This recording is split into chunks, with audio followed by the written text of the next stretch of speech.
আসসালামু আলাইকুম। শুরু করতে যাচ্ছি। আমৃত্যু ভালোবাসি তোকে। লেখনীতে ফারজানা মনি।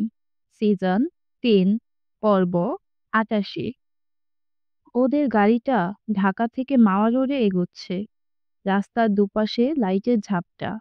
দূরে আকাশ জুড়ে গোলাপি ও নীল আলো ছায়া মিশে থাকা বিকেল। কিন্তু গাড়ির ভেতরের পরিবেশটা বেশ জমজমাট ও উত্তেজনায় ভরা। সিদা এখনো গাল ফুলিয়ে সামনে তাকিয়ে আছে। পেছনের সিটে বসে আহিয়া মাঝে মাঝে চোখে দেখছে। তার হাত দুটো কাঁপছে। প্রতিবারই আঙ্গুলের ফাঁক দিয়ে ফোনটা তুলে দেখছে। কোনো নোটিফিকেশন নেই। রিহানের নম্বর এখনো বন্ধ। আহিয়ান স্টিয়ারিং ধরে রেখেই লক্ষ্য করছে সকলের ভাবভঙ্গি। অতঃপর আহিয়ার উদ্দেশ্যে বলল, কি নিয়ে এত ভাবছিস? তেমন কিছু না ভাইয়া। রিহানের সাথে আমার যোগাযোগ হয়েছে, ও আসছে। কথাটা শোনা মাত্র আহিয়া বড় একটা শ্বাস ফেলল। তারপর ভাইয়ের উদ্দেশ্যে বলল, ভাইয়া, তুমি তো সবটাই শুনলে। সৈকত সামনের মাসে দেশে আসছে। তো? না মানে আমার ভয় হচ্ছে। পরিবারের সবাই রিহানকে মানবে তো? সংসার কি তুই করবি নাকি তোর পরিবার করবে? আহিয়া একটু আমতা আমতা করে বলল, মানে? আহিয়ান সামনের দিকে তাকিয়ে স্টিয়ারিং ঘুরিয়ে বলল, মানে আমি যেটা বলেছি সেটার উত্তর দে। সিরা হলো ভাই বোনের মাঝে নীরব দর্শক। আদিবা গাড়িতেই ঘুমিয়ে পড়েছে। আহিয়া একবার চিদার দিকে তাকিয়ে মৃদু কণ্ঠে বলল, আমি সংসার করব। এবার আহিয়ান সরাসরি বলল, তাহলে তুই মানলেই হলো। কিন্তু ভাইয়া, আমি তো পরিবারের অনুমতি ব্যতীত রিহানের সাথে জীবন শুরু করতে চাই না। আহিয়ান একটা দীর্ঘশ্বাস ফেলে বলল, সেটা নিয়ে তোকে ভাবতে হবে না।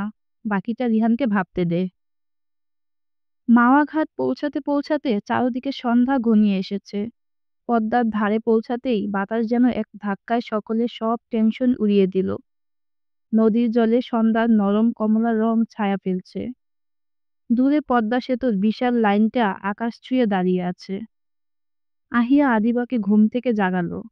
কাঁচা ঘুম ভাঙানোতে মেয়েটা প্রথমে মুখটাকে কাদো কাদো করলেও পরবর্তীতে গাড়ি থেকে নেমেই চিৎকার দিল, ভাইয়া, দেখো, নদী, এত বড় নদী। আহিয়ান আদিবার হাত ধরে চিদা ও আহিয়াকে নিয়ে নিরাপদে এগিয়ে গেল সামনে। পদ্মার পাড়ে নানান রকম খাবারের স্টল বসেছে। সবচেয়ে বেশি চোখে পড়ছে ভাপা পিঠা, ইলিশ ভাজা, চটপটি, ফুচকা আর বিভিন্ন গ্রিলের দোকান। পদ্মার বাতাসে ভেসে আসা ধোঁয়া গন্ধ যেন মুহূর্তেই মন ভালো করে দেয়। সিভা পদ্মার পাড়ে দাঁড়িয়ে দুহাত মেলে চোখ বন্ধ করে জোরে নিঃশ্বাস নিয়ে আহিয়াকে বলল, এত সুন্দর, মনে হয় কতদিন পরে শ্বাস নিলাম। আহিয়া এখনো ফুরফুরে হতে পারছে না। তার চোখে মুখে দুশ্চিন্তার ছাপ। আহিয়ান এক হাতে আদিবার ছোট্ট হাতটি মুঠোবন্দি করে ধরে রেখে তাকিয়ে আছে চিদার দিকে। কালো ড্রেসে মেয়েটাকে দুর্দান্ত সুন্দর লাগছে। আজ হিজাব বাঁধেনি। নদীর বাতাসে খোলা চুলগুলো অবাধ্যের ন্যায় উড়ছে। এখন কি আহিয়ানের উচিত না এই মেয়েকে ঠাটিয়ে একটা চড় মারা? ওকে এত সুন্দর হতে কে বলেছে? চিরা চট করে বলল, আহিয়া আপু, ইচ্ছে হচ্ছে আজীবন এখানেই থেকে যাই। আহিয়া এতক্ষণের মন খারাপ দূরে সরিয়ে চিদার উদ্দেশ্যে আস্তে করে বলল, হুম, তুই এখানে থেকে যা, আর আমার ভাই তোর শোকে সন্ন্যাসী হয়ে যাক। কথাটা শোনা মাত্রই চিদা পেছনে ঘুরে এক নজর আহিয়ানের দিকে তাকালো। আহিয়ান ভাই এদিকেই তাকিয়ে আছে। উনি আজকে কালো শার্ট পরেছেন। শুধু আজকে বললে ভুল হবে, এই লোক সবসময়ই কালো কালার পরে। দুজনের ড্রেস ম্যাচিং হওয়ায় চিদা মুচকি হাসলো। তখনই আদিবা দৌড়ে সামনে গিয়ে চেঁচিয়ে উঠল, এই দেখো, নদীর উপর আলো জ্বলছে, ভাইয়া, আমরা ওই দিকটাতে যাব। পদ্মা সেতুর লাইটগুলো তখন জ্বলছে আকাশের বুকে তারার মালার মতো। চারজনই কিছুক্ষণ চুপচাপ দাঁড়িয়ে শুধু দৃশ্যটা দেখলো। বাতাসে হালকা ঠান্ডা আর নদীর শব্দ, সব মিলিয়ে অন্যরকম শান্তি। ঠিক তখনই আহিয়ান সিদার হাত ধরে অন্যদিকে যেতে যেতে বলল, চল, আমরা ওই দিক থেকে ঘুরে আসি। আহিয়ানের এক হাতে চিদার হাত, অন্য হাতে আদিবার। আহিয়া এখনো অন্যমনস্ক দৃষ্টিতে তাকিয়ে আছে নদীর টলটলে পানির দিকে। সিদা আহিয়ানকে আহিয়ার কথা বলার চেষ্টা করল। তার আগেই আহিয়ান ওকে থামিয়ে দিয়ে বলল, চুপ, মুখ থেকে আর একটা শব্দও বের করবি না। আহিয়া আনমনে কিছু একটা ভাবছিল। তখনই টের পেল খুব কাছাকাছি কেউ একজন এসে দাঁড়িয়েছে। আহিয়া একপাশে তাকাতেই দেখল ভাইয়া, চিধা, আদিবা কেউ কোথাও নেই।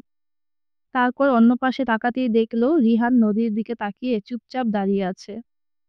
চোখে মুখে হালকা ক্লান্তি, কিন্তু সেই পরিচিত গভীর তাকানো, যেটা দেখলে আহিয়ার হৃৎপিণ্ড যেন থেমে যায় মুহূর্তে। আহিয়া নিঃশ্বাস বন্ধ রেখে দাঁড়িয়ে আছে, মুহূর্তটাকে যেন সময়ও থামিয়ে রেখেছে। রিহান এখনো কিছু বলছে না, কিন্তু আহিয়া নিজেকে আর স্থির রাখতে পারল না। দীর্ঘ দুশ্চিন্তা, অস্থিরতা সব একসাথে ভেঙে বেরিয়ে পড়ল চোখে মুখে। সে রিহানের দিকে ঘুরে দাঁড়ালো। তারপর কাঁপা কণ্ঠে বলল, কোথায় ছিলেন আপনি? ফোনটা বন্ধ কেন ছিল? রিহান গভীর গলায় বলল, আমার মতো একজনের ফোন বন্ধ থাকলেই বা কি? রিহান, আপনি এভাবে কেন বলছেন? ভুল বলেছি কোনো? হ্যাঁ, ভুল বলেছেন। আমার কিন্তু মনে হয় না আমি কারো জীবনে গুরুত্বপূর্ণ কেউ।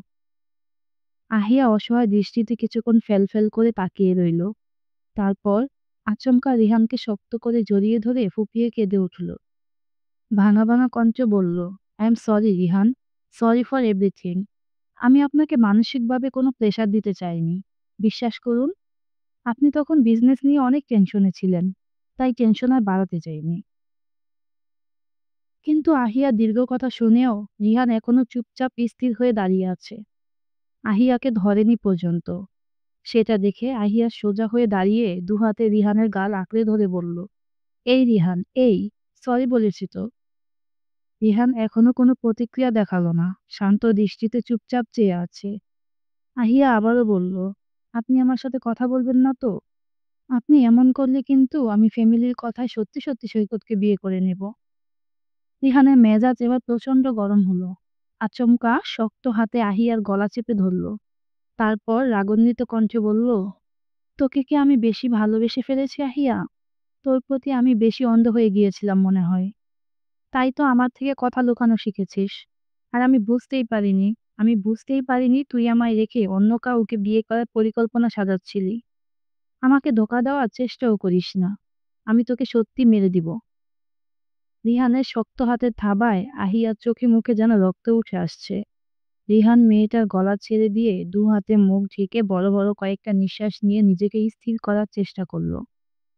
এদিকে আহিয়া অনবরত কেসেই যাচ্ছে, চোখ দিয়ে অঝোর ধারায় পানি পড়ছে। সে কিছুতেই বিশ্বাস করতে পারছে না তার সামনে দাঁড়ানো ছেলেটি শান্তশিষ্ট রিহান। রিহানকে এত রাখতে আহিয়া কখনো দেখেনি। কম বেশি যতবার ওদের মধ্যে কথা কাটাকাটি হয়েছে, রিহান সবসময় নিজ থেকে সরি বলেছে। তাছাড়া আহিয়া কষ্ট পাবে এমন কোনো কিছু কখনো রিহান করেনি। কিন্তু আজ রিহানের রাগান্বিত রূপ দেখে মেয়েটা রীতিমতো ভয় পেয়ে গেছে। রিহান এতক্ষণ কি করেছে হুঁশ ফিরে পেতেই আহিয়াকে জড়িয়ে ধরে চোখ, মুখ, কপালে অনবরত কয়েকটা চুমু দিল। তারপর ভেজা কণ্ঠে বলল, সরি আহিয়া পাখি, তোমার মুখে অন্য ছেলের নাম শুনে নিজেকে শান্ত রাখতে পারিনি। তুমি শুধুই আমার, আমার মানে আমার। আহিয়া আরো কয়েকটা কাশি দিয়ে রিহানের বুকে মুখ গুজে হাউমাউ করে কেঁদে উঠল। রিহান চারপাশে এক নজর তাকালো। দূর দূরান্তে অনেকেই দাঁড়িয়ে পদ্মার হাওয়া উপভোগ করছে। এর মাঝে কেউ কেউ এদিকেও তাকাচ্ছে। তবে হালকা আলো আঁধারিতে ওদেরকে কারো নজরে পড়ছে কিনা জানা নেই। এই পাখি, কান্না থামাও প্লিজ। আমি ভুল করেছি তো, নিজের রাগ কন্ট্রোল করতে পারিনি। বিশ্বাস করো, রাগ কন্ট্রোল করতে পারবো না ভেবেই ফোন বন্ধ রেখেছিলাম। কিন্তু তোমার ভাই আমাকে জোর করে এখানে আনিয়েই ছাড়লো। কান্নার দাপট কিছুটা কমে আসতেই আহিয়া রিহানকে ছেড়ে নদীর দিকে তাকিয়ে চুপচাপ দাঁড়ালো। শরীর এখনো মৃদু মৃদু কাঁপছে। রিহান নিজের চুল খামচে ধরল। আহিয়াকে আঘাত করার মতো কোনো ইচ্ছেই তার ছিল না। কিন্তু মেয়েটা কেন বলল সৈকতকে সে বিয়ে করে নেবে? তার এত বছরের ভালোবাসার কি কোনো মূল্য নেই? এই মেয়েটাই তো তার জীবন। ওকে ছাড়া কি সে বাঁচতে পারবে? তখনই নিজের ভেতর থেকেই উত্তর এলো, না, কখনো না। আহিয়াকে ছাড়া রিহান বাঁচবে না। প্রয়োজনে এই মেয়েটাকে মেরে সে নিজে মরে যাবে। তবুও অন্য কারোর সাথে সহ্য করা সম্ভব নয়।